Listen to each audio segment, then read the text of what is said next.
Yeah. Please tell me that I can't, that I won't, that I fail, that I'll never make it out. Yeah.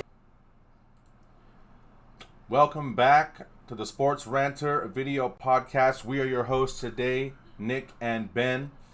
And what a crazy fantasy football draft weekend / week. We're still in the middle of it. We're down a few hosts because of other drafts. Nick has to draft here in 1 more hour right after this podcast. It's been crazy and we learned a lot. And also a lot has happened around the league. For instance, to you 49er fans out there, you don't have to worry. We got Christian McCaffrey. Trent Williams is back. Brandon Ayuk is there. And we can now all go back to hating on Brock Purdy. It's beautiful. It's an amazing time. So, anyways, Nick, crazy times. We have a league that we're all in together. Me, you, Nick, Jake, and Drew. We are down today 2 hosts, but it's okay. But we want to introduce kind of what happened, and we're all part of multiple leagues, and so we just want to share and set up our million viewers out there. So anybody who also has any questions that to advice and to get you set up to make you give you a run for your fantasy football championship season. So, anyways, Nick, how are you? I'm good, Ben. I'm good. It's been we haven't been on in 2 weeks. Last week you streamed a draft live, so it's been a couple weeks. But yeah, I'm drafting my 5th team tonight. So, I just want to let all our viewers know, like, we're coming from, our knowledge is coming from people who actually play in various leagues, different point systems and all that. So, very exciting. And our draft, yeah. So we do have one league where all 4 of us are together.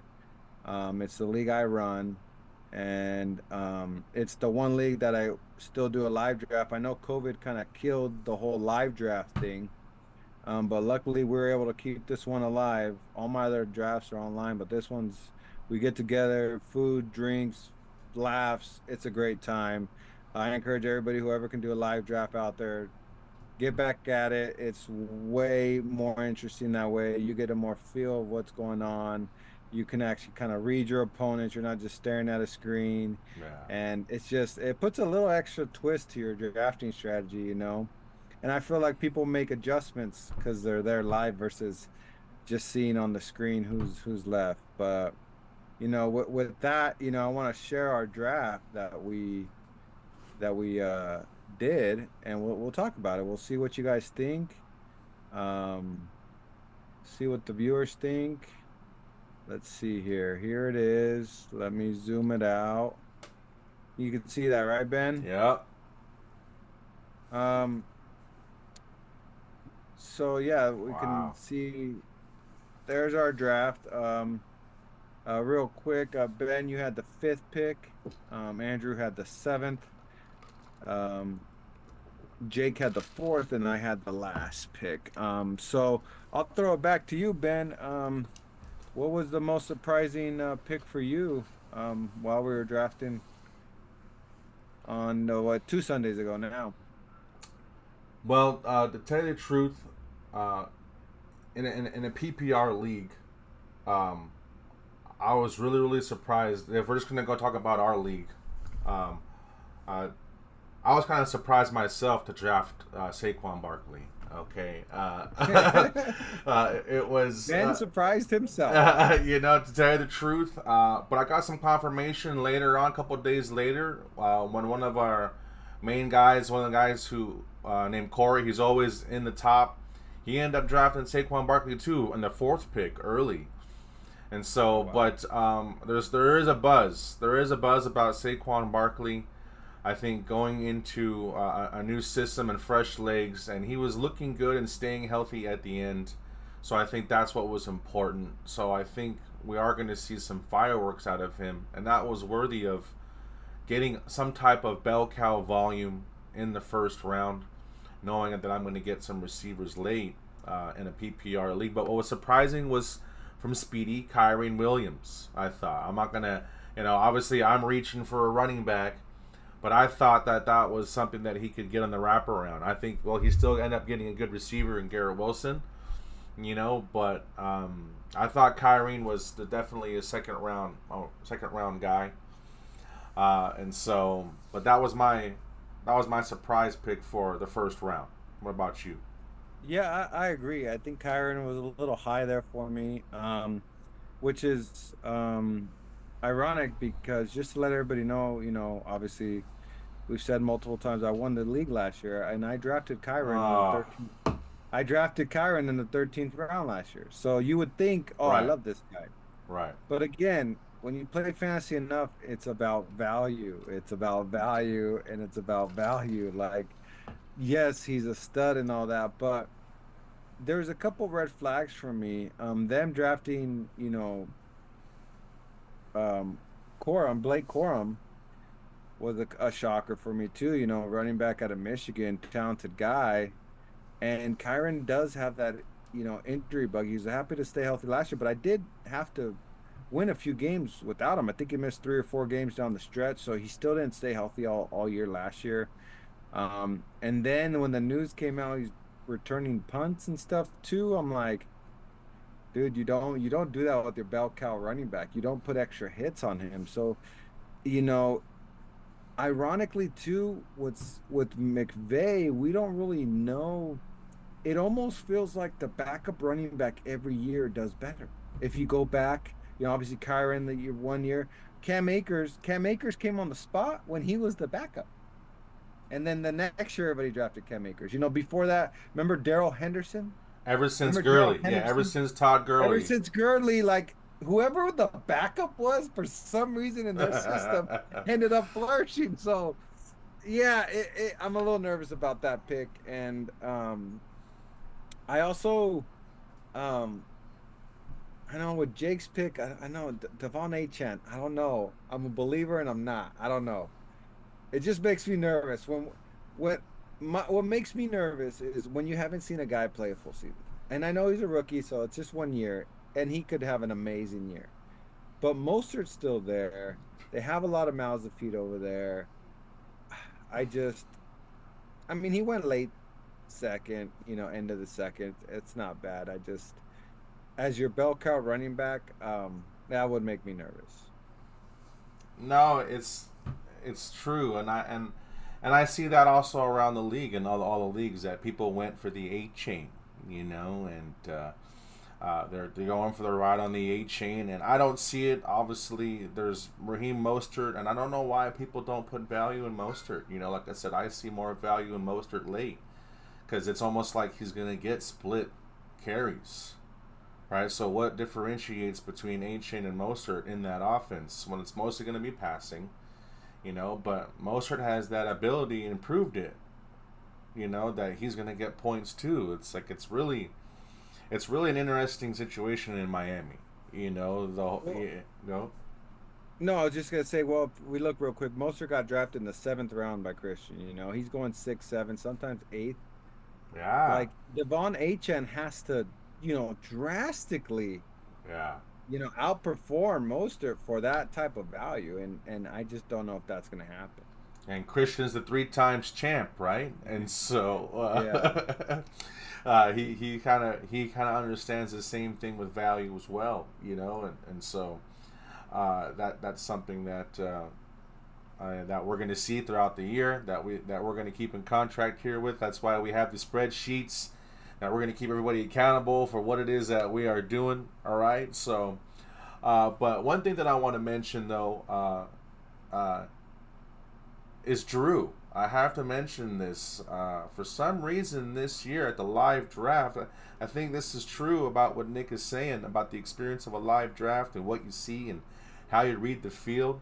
Because every time Drew sighed as he walked up to the pick, and then he sighed again after he selected the pick. So I'm trying to understand, I guess where it is that he's not happy. And so he he obviously has the geriatric receiver team going on. He got himself some running backs in a PPR league, right? He got himself Brees Hall, which I like. I like Isaiah Pacheco, definite bell cows in the league this year. Mhm. Proven, geriatric receivers, and then Malik Neighbors. So I think is the surprise kind of fall. Like everybody was hating on some Malik Neighbors throughout all the drafts that I experienced this year, and I'm trying to figure out why. I think So we Ben, that's interesting. I had him go late second round in the league and like in the third round in another one. So yeah. there are people out there that it's either one of those love hates. You either love them or hate them.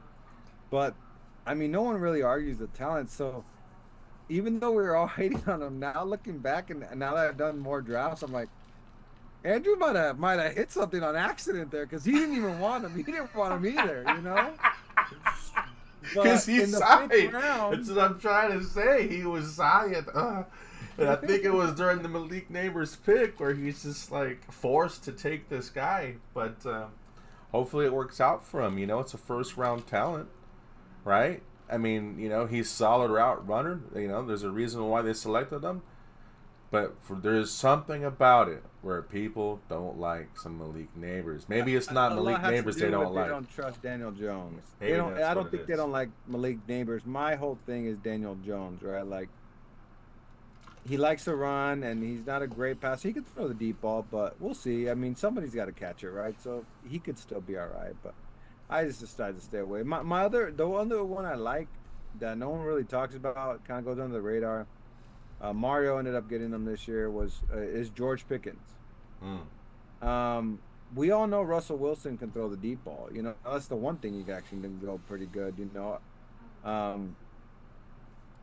and again, somebody's got to catch the ball. It's the Steelers, right? Like, you know, I don't know. He's the number one receiver. Deontay Johnson ain't there. They got nobody else. Yeah, they'll you know, they got a good running game, you know, or decent running game. They got some running backs, but I'm just like, for a 6th round pick, he could be easily a top 24. You know, a solid number 2 receiver, and maybe depending on how big of a year, if they happen to, you know, go off, like, you know, he can squeak his way into a bottom end 1. I think is his high mark. So to get him in the 6th round, I think is good value too. Now it could be a bust too. So that's what happens with these mid-round guys. Why is he not a 3rd round pick? Well, because his upside might be a low 1, high 2, but his downside could be a 4. You know, a 4 or 5.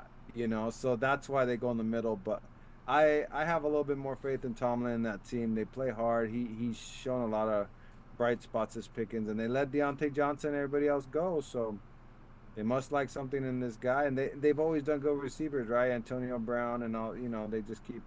And then it was who was after Antonio Brown? He went to the Chiefs. Can't remember his name right now. After him or before him?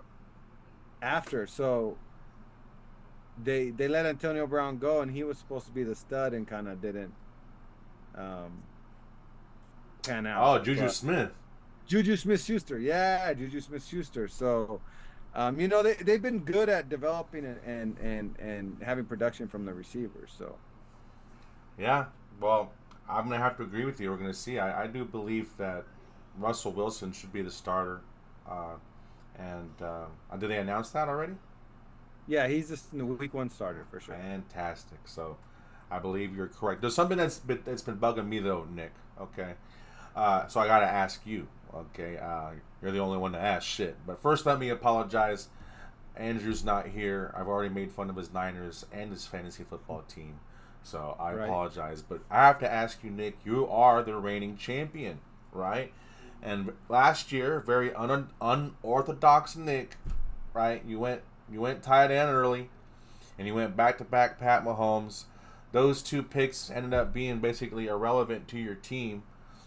They just ended up being staples, and it was your late picks that got you to win. But you went very unorthodox, and you won the league. Well, this year you had the 12th pick, and you went the total different route than I anticipated you going in this PPR league. So I am just itching and wondering what is going on. Like, was it the difference between where you picked or just your experience? Like, this is kind of like, to me, the biggest shocker of the league again is the reigning champ going unorthodox doing some crazy shit, and I want to know what are you up to. So we can all have a game plan going in, but we have to be able to pivot. If you would have asked me before the draft, are you going running back, running back, running back? I'd probably tell you absolutely not. Um, but once I have the 12th pick, the way I looked at it is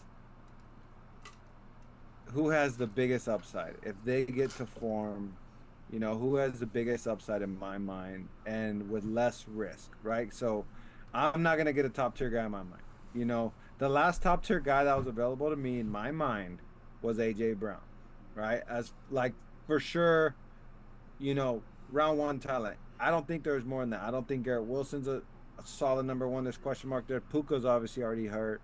Even the two guys I took, people say, hey, those aren't first round running backs. Travis Etienne, Isaiah Pacheco, even Gibbs got some question marks. Nico Collins, like nobody's automatic around one anymore, right? So if I'm not gonna get that top tier guy, I have to have an advantage somewhere. And the way I saw it with Derrick Henry and Jonathan Taylor, I'm gonna have an advantage at running back. That's how I feel. Derrick Henry in Baltimore, I'm a huge, huge, huge fan. If Gus Edwards can get 13 touchdowns, I don't see how Derrick Henry doesn't get 15. Barring Right. injury. And he hasn't been injured. He doesn't suffer from injuries.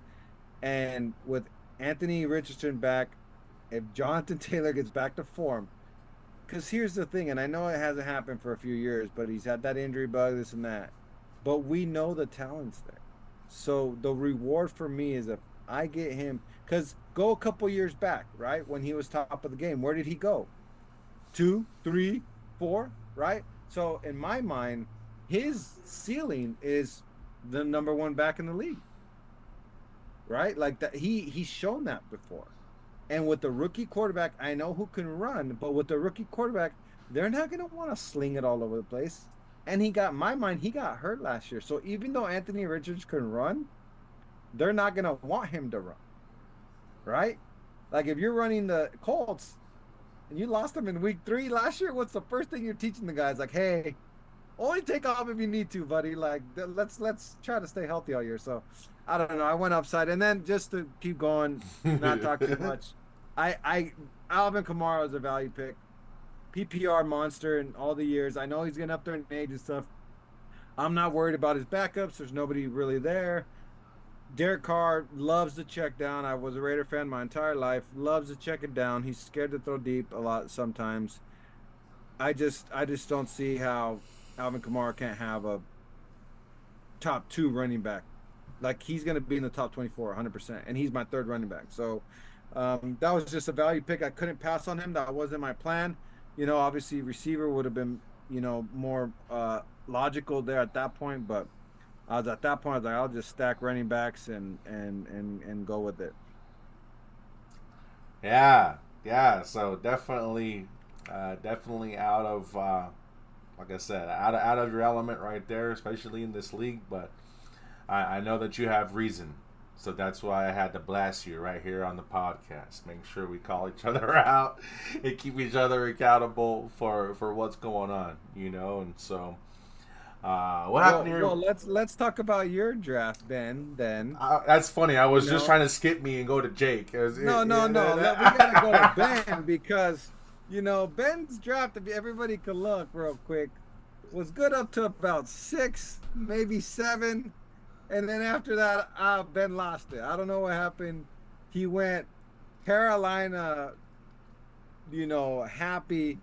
I don't know what was going on with Chuba Hubbard, Adam Thielen, Miles Sanders. Like, I don't, you got to explain to me how having, you know, 3 Carolina Panthers, is it 3? Yeah, 3 Carolina Panthers on one squad is justifiable. Like, I don't understand that when they're a bottom 5 offense, going into the league. Well, like I said, it's a fair question, and I don't, it's a fair question, and that's fine. We all have our own reasoning, right? And so, But for number one, I'll start it. We'll go with Chuba Hubbard. He is my late round guy that no one sees. Everyone's counting out. Yes, it's a top lowest 5 offense, but that was last year. Okay, so we have to take into account, I believe, the coach Dave Canales, who was the reason why Geno Smith was somebody again in Seattle, being his offensive coordinator and quarterbacks coach in Seattle. All of a sudden, Baker Mayfield is in the playoffs in Tampa, and it's because of Dave Canales' system. And so there's a reason why this coach was brought into Carolina. Trust me, I've been watching the same Camp Confidential trailers that are a minute long. I've watched it 100 times, bro. Like, it's just, I've been all over what they're doing. I'm a big believer in what they got in camp, and I know everyone's forgetting about what they're doing. So one thing that Dave Canales has proven in the past and that has shown is that they commit to the run. They commit to the run. And so what I'm looking for there with Chuba is not just a homer pick. No, I know that I have a bell cow running back that's going to get volume in that system. It's going to be him. Miles Sanders is good. He's the handcuff, but the reason why he's there is because he is good and he's getting paid $4 million no matter what. And so because of the contract he had last year. And my argument for Adam Thielen, I don't mind him being a backup receiver for me on my team with 13 touchdowns and 1,000 yards last year on a bad offense. And so I see it only kind of improving with more space. Deontay Johnson gives them he's like a check down now guy, kind of like what he was in Minnesota, and he was a monster in Minnesota as that guy. So, like I said, those are my arguments. I didn't feel like there was a better pick too. Otherwise, I would have won a better pick. To tell you the truth. So let's discuss that a little bit. Rome Odunze got picked right after. Mm-hmm. Keon Coleman and Ladd McConkey. So you had 3 rookie receivers there with some upside. And then obviously I went Jacoby Myers later that round. None of those guys were on your radar before Adam Thielen. If it's a dynasty league, if it's a league where I'm trying to keep guys that are young, sure, but I had him in a couple leagues, right. But yeah, he was a little boomer bust, but that's what happens with those inconsistent offenses, right? If he's got a day, he's got a day, and if they're scoring 10 points, well, then nobody had a day. Yeah, I see it as a solid, backup. Me, I'm about depth. I'm kind of like you. Like, I know what happens throughout the season. You've been doing it long enough. It doesn't always work in your favor with bye weeks and injuries, and all of a sudden your whole team's gone. It's like, so I either am going on the waiver wire looking for guys who aren't going to put up at all, or I have a dude who's part of an offense, who's part of a system, and who's proven to put up points. And so that's just kind of where, I approach that situation. Yeah, and the big part of fantasy too is like 3 to 4 of these guys on everybody's team ain't gonna be on their squad at the end of the year, or True. even in like 4 weeks. Like, we're all gonna work that waiver wire. We'll be here every week, so you guys can come join us. We'll give you the waiver wire pickups of the week. That's super important. It's something we like to focus on Tuesday nights right before the waiver wire, so everybody tune in every Tuesday. We'll give you those waiver wire pickups because, you can't win your draft. You can't win your league on draft day. I think you can lose it, but you can't win your league on draft day. You got to make some waivers. You got to do some pickups. You got to do your homework. And we got 4 guys here who are willing to do your homework for you. So make sure you guys stay tuned every week, and we'll give you those, waiver wire pickups moving forward. Uh-oh. So who do you think, Nick, this year are who do you think had the best late round value? I kind of answered that with my guy with Chuba Hubbard. I truly believe that. You can mark my words on that. I just saw real quick, and I hate to say it because the 3-time champ seems to do it all the time, but Romeo Dobbs in like the 14th, dude. Even he couldn't believe he was still there. I couldn't believe he was still there. He's got a shot, dude. I know they have three guys there. You got Christian Watson, you got Jaden Reed, and you got Romeo Dobbs. But again, we're talking about round value. We know he's in that offense. We're not hoping he's going to be part of it. We're not hoping that he learns it. We're not hoping that he makes a jump. Like we know the talent. We just don't know who's going to be the number one. He has the opportunity to be the number one. Now Hmm. everybody assumes it's going to be Jaden Reed, and then Christian Watson's going to be the the home run hitter type of guy.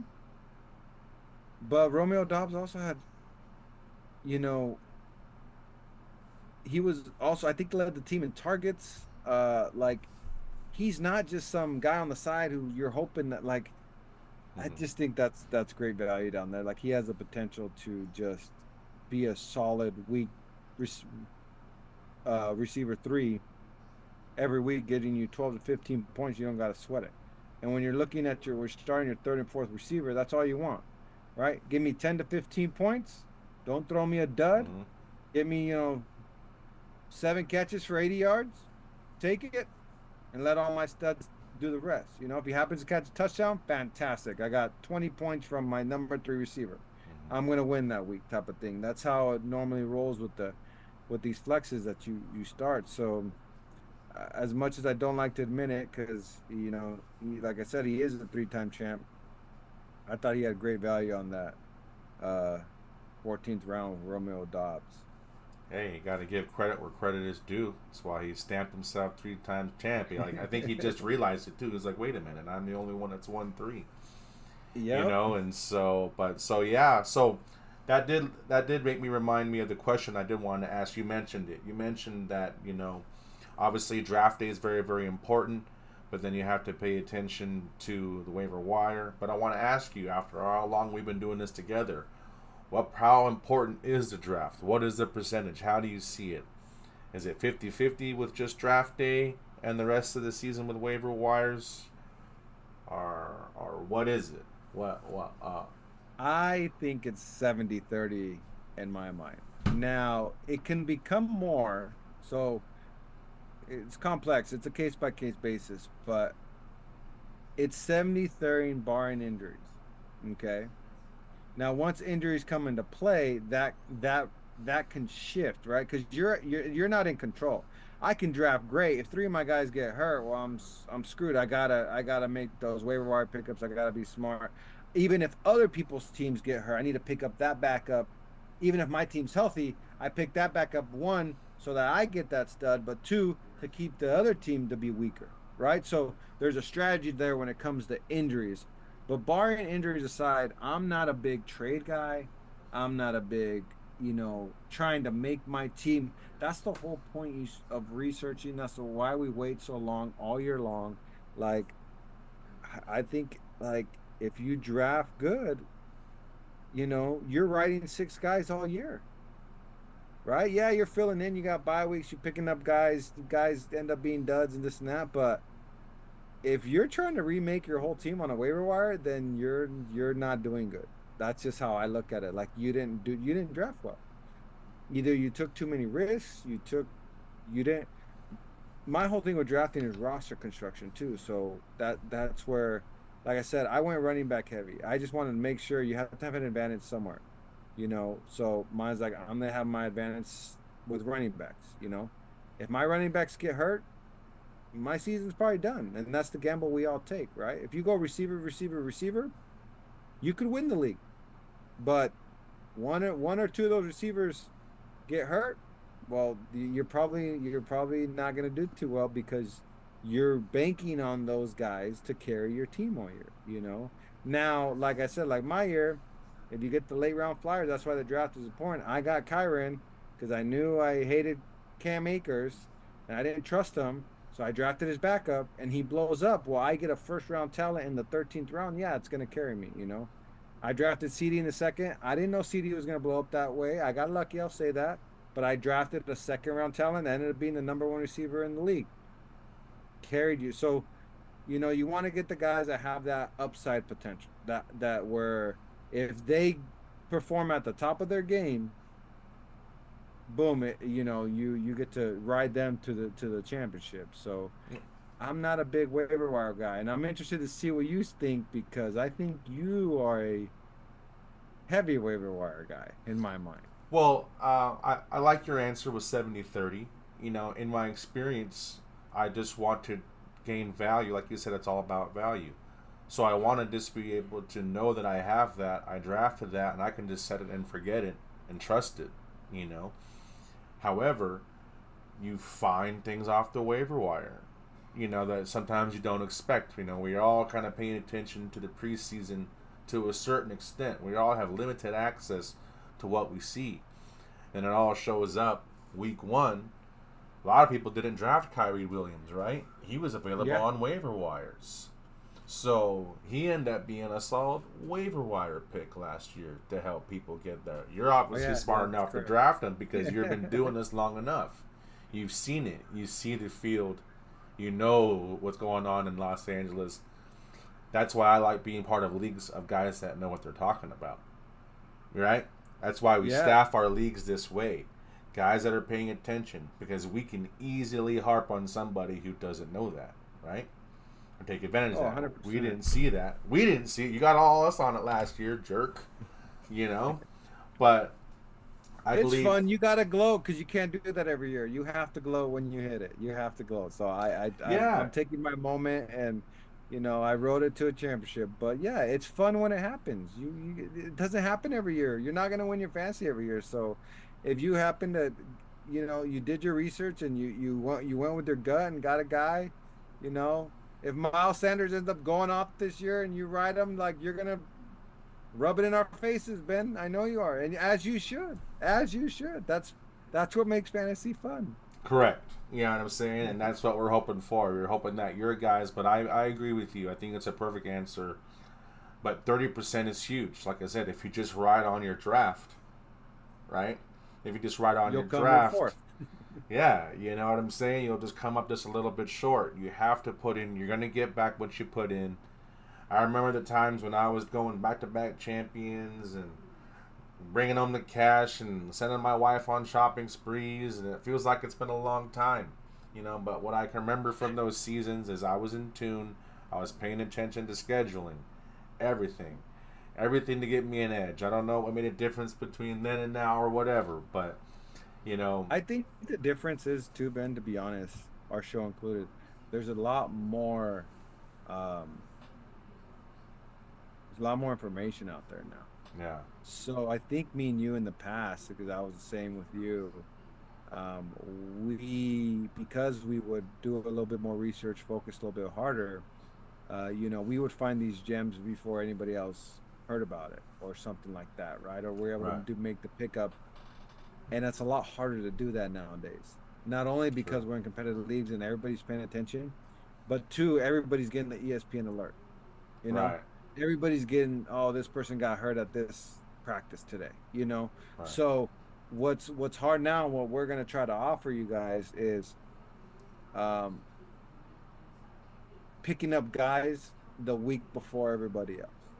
You right, know, who's a right. guy before everybody else hears the news Mm-hmm. that's worth picking up right now? You might have to hold on to him a week or two, but hey, just based on game script that we've been seeing, or based on a little ankle injury someone's dealing with, they're still playing, they're just questionable, but hey, if he hurts that ankle again, like here's the next guy up, like obviously the season ending injury guys, everybody knows. Everybody's gonna go try to pick up the backup of the season ending injury guy. We're gonna try to see a little bit deeper and try to see who you can pick up a week or two ahead. In my mind, that's what I'm gonna try to do this year to help our viewers kind of pick up a guy, because it is hard nowadays. It's hard to find somebody that nobody is looking at, especially with waiver wires. Like, oh, well, I put in for him, but so and so got him before me. That happens all the time. So using your waiver wire, and that's another thing too. You got to focus on how your waiver wire is structured, right? Everybody's waiver wire is a little different, whether it's bidding, an auction. Ours is once you pick, you go to the bottom, so it puts a little bit more value on. Hey, do you want to use a waiver wire pick for that guy? and go to the bottom of the list or not. Some reset every week, right? So you need to pay attention to your waiver wire too. That's really important on the risk of, do I go for that guy on a waiver wire pickup, or do I just sit back and wait for something maybe a little bit more juicy later down the road? I want to say thank you, Nick, for reminding me and reminding the viewers of why we're here. To the viewers, what you have is four hosts who are fully invested into our fantasy football leagues. And so what you're hearing is what we're doing ourselves, trying to make sure, and that's why we're here live every Tuesday at 6 p.m. before the waiver wire happens, because we want to gain an edge. We want to make sure we get that information to you, and the information that we're giving to you is the information that we're basically selling ourselves, and so you can trust that, without, but we are obviously in the leagues together. We're smart enough to know that we're all paying attention anyways, and so if you get the guy, you get the guy. So what? We're not going to hold back. We're going to give you the information that we think you need to go win, and that's why we're here. And so, with that said, Nick, here we go. It's kickoff weekend, man. Which game? What are you looking for? What's excited to you the most? As we close the show out, I think we're doing great here. Week 1, 2024, football, fantasy football. What you waiting for, man? What you waiting to see? So I'll just do a little quick. I have to mention my Raiders. I think we're a huge wild card. I have mixed emotions. And Ben, I've talked to you. I feel everybody is poo-pooing the Raiders. And granted, so we haven't done anything to prove anybody wrong, so that's fine. But dude, we got some dogs on our team. We showed that last year. Antonio Pierce, I love him. He's a leader of men. We haven't had that in a long time.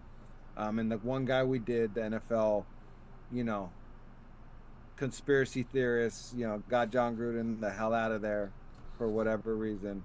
They didn't like him. But I'll take either way. We've needed a guy. He's a true Raider from LA, all that. So I'm fantasy wise too. Like, I'm interested that, we struggled offensively last year, took like 7 games, I think, before we even scored 20 points. Like, what is our whole team going to look like now that Antonio Pierce has had a whole offseason, a whole draft? How are we going to put this together? How are we going to look? We start off with the Chargers right off the bat, which is why I'm mentioning the Raiders. Like, I get to see a Raider-Charger game right from the bunt. The last time we played them, we put up 63 points. Let's go.